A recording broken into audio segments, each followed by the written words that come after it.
Biologic medicines have revolutionized the treatment and prevention of many disabling and life-threatening diseases in areas such as oncology, immunology, endocrinology, neurology, ophthalmology, and dermatology.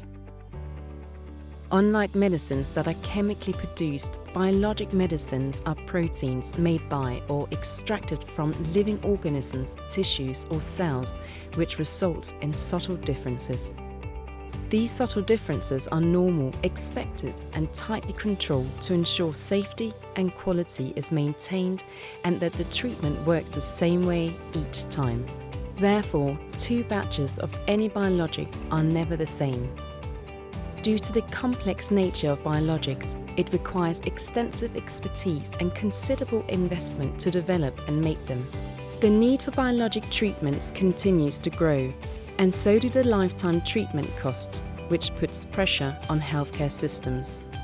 It is important for patients, doctors, pharmacists, payers, and other healthcare providers to work together to find long-term solutions to ensure that these potentially life-changing medicines reach the patients who need them.